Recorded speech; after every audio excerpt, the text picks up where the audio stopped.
네, 이번 강의 진행하기에 앞서가지고 한 가지 말씀드릴 사항이 있는데, 이제 소장님하고 강의를 제작하면서 저희 같이 좀 이야기를 나눴던 부분들이 채팅방에서 올려주신 부모님들의 질문을 바로 좀 반영을 못 드리는 부분이 소장님께서 좀 아쉽다라고 말씀 주셨고, 저도 좀 그렇게 생각을 해서 오늘부터 최대한 부모님들의 질문을 우선적으로 좀 반영을 하면서 함성공간의 강의를 진행해 보고자 계획을 하고 있으니까 부모님들께서는 네, 같이 참고를 좀 해주시면 좋을 것 같습니다.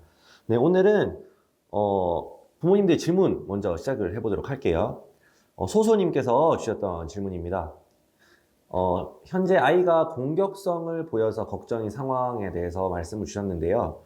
현재 약물을 복용한 지 3개월 정도 되었고 도움이 되어 가고 있는 것 같다라고 말씀을 해 주셨어요. 그런데 최근에 유치원에서 선생님의 지적을 들으면 밀친다거나 할퀴는 제스처를 취하거나 이런 어떤 수능이 필요한 상황에 공격적인 행동을 많이 하는 것 같다. 이런 부분 좀 증가하는 것 같다. 이렇게 좀 말씀해 주셨어요. 어머님께서 아이한테 이럴 때 어떤 마음이냐고 물어보시기도 했다고 하시는데 아이가 이렇게 대답했다고 합니다. 나는 태어날 때 이상하게 만들어진 것 같다. 나는 형님이 되어갈수록 나쁜 행동만 하게 되는 것 같다. 이런 말들을 했다고 하네요.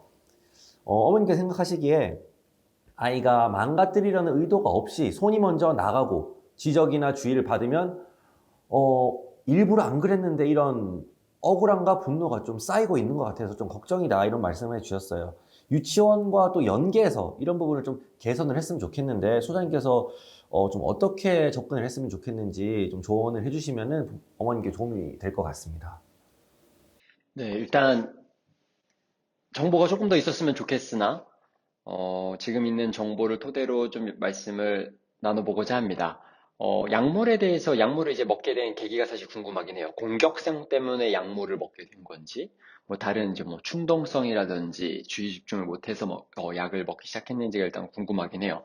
왜냐면은 그래서 그 지금 현재 공격성을 보이는 게 약물로 인해서 지금 공격성이 나온 건지, 아니면 공격성으로 인해서 약을 먹었다가 나아졌다가 다시 공격성이 나오는 건지, 그래서 그 차이점을 분명히 좀 해야 될 것 같습니다. 실제로 미국에서는 이런 행동중재 계획을 짤 때요, 약물을 먹고 있으면은 어떤 약을 먹고 있는지 좀 명시를 하게 되어 있어요. 그리고 실제로 중재 계획에 있어서도 조금 다릅니다.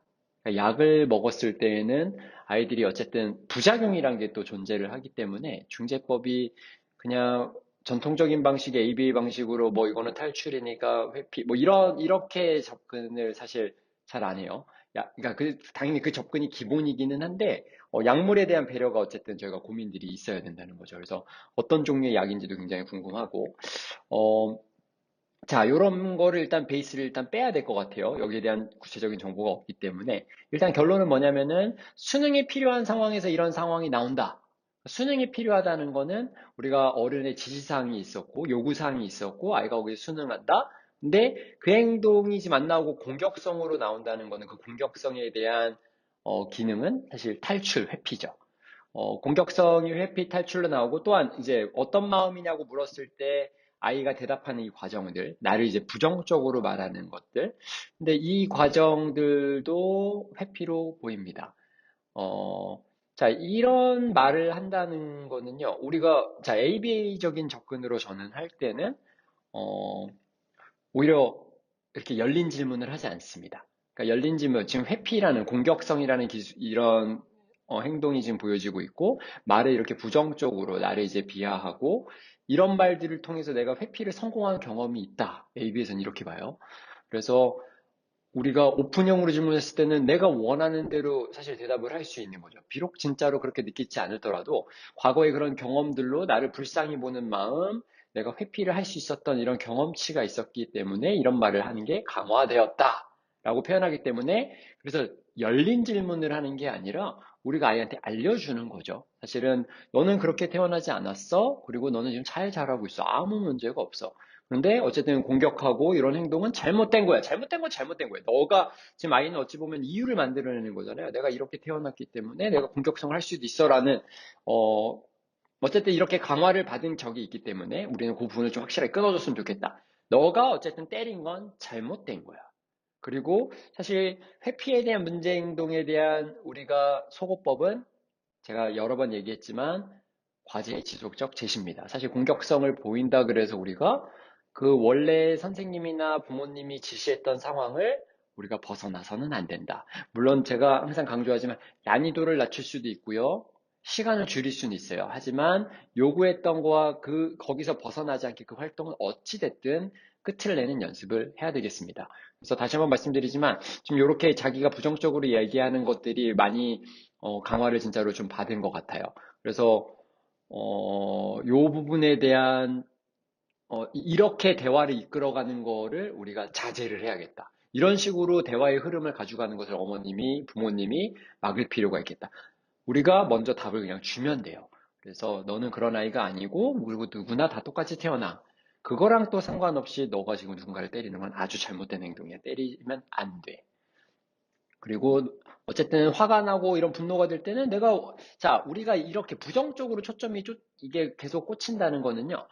우리가 뭘 하지 마라는 행동이랑 연관될 때 많이 일어나요. 당연히 우리가 때리지 마, 때리면 안 돼, 발로 차지 마, 이렇게 얘기하는 거 되게 중요해요. 규칙을 알려주는 거니까. 자, 제가 예전에도 강의 때 많이 말씀드렸는데, 자, 일단 그래서 뭐 하지 마라고 해서 우리가 정지를 시켰어요. 그럼 문제 행동이 일어나지 않게 되었어요. 그럼 어떻게 하라고요? 문제 행동이 일어나지 않음을 강화해줘라 라고 했죠. 그래서 지금 현재의 문제 행동의 대세는 PBS입니다. Positive Behavior Support. 그래서 긍정적 행동 지원이에요. 거기서 긍정적이란 말은 좋다 이런 뜻이 아니고 정적 강화식 행동 지원이다. 이게 PBS예요. 우리가 정적 강화식을 하기 위해서는 강화. 그래서 문제 행동이 일어나지 않음을 강화시켜준다. 그래서 부정적인 얘기로 계속 흘러가게 두지 말고, 자, 일단 못하게 했으면, 지금 선생님이 뭐 해달라고 했는데 안 때리고 있네? 손이 안 올라왔네? 발이 안 올라왔네? 너무 잘 참고 있어? 토큰 받으세요. 뭐 이런 식으로. 그런 식의 정적 강화식, 문제 행동이 일어나지 않음을 차별 강화한다. DRO라고 해요. 그런 방식들에 대한 고민이 있었으면 좋겠습니다.